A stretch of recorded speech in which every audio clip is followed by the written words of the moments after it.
Je m'appelle Valérie Daigle, je suis de Mont-Tremblant. Ça fait plus de 8 ans que j'enseigne le yoga dans la région, dans les Laurentides, avec différentes approches, vu mon background de différentes formations. J'ai accumulé plus de 1000 heures d'études, soit dans le domaine yogique, somatique et ayurvédique. J'aime bien combiner les techniques pour atteindre des buts précis ou des objectifs parcours.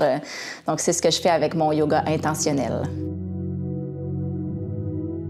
J'ai commencé à pratiquer le yoga en 2014 parce que j'expérimentais beaucoup de mots. Après ma pratique de snowboard, je faisais du snow professionnellement et activement dans l'Ouest canadien, jusqu'à ce que la montagne me heurte en 2015 et puis j'ai eu une grosse blessure à la moelle épinière, ce qui m'a laissée paraplégique, donc le bas du corps qui a été grandement touché nerveusement.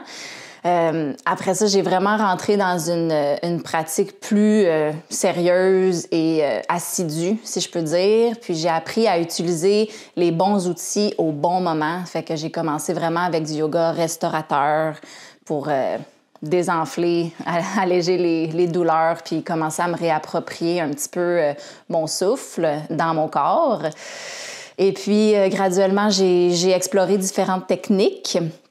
J'ai étudié, comme je disais, l'Ashtanga, le Hatha Yoga, puis récemment, il y a environ 5 ans, j'ai plongé à fond dans le Kundalini Yoga.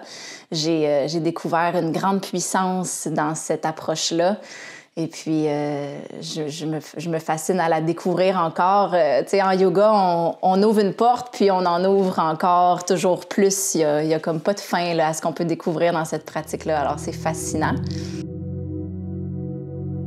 Eh bien, je base ma vision du yoga sur le système énergétique des chakras.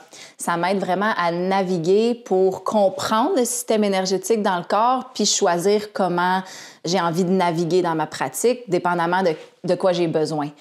Les éléments, en Ayurveda, on apprend que, tu sais, on est des humains qui sont conçus de différents éléments à différents degrés. Puis, ces éléments-là, ils ont des qualités.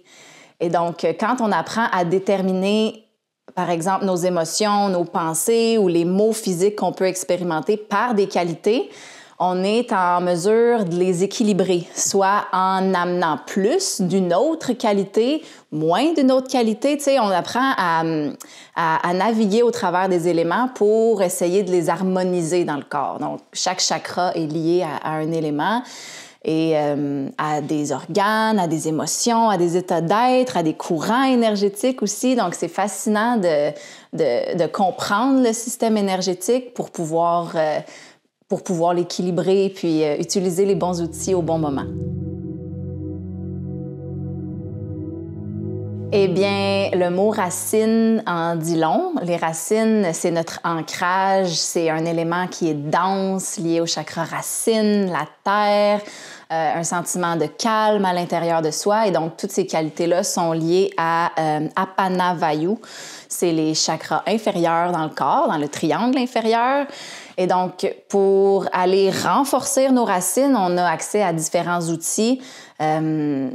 Plein d'outils dans le mouvement, dans la respiration, mais aussi on peut travailler avec les bandhas, avec les rétentions de souffle. Donc, je vais mettre beaucoup l'accent sur ces techniques-là durant mon cours Racine. Rejoins-moi au Festival Flow, Yoga et Son pour la 3e édition. Racine.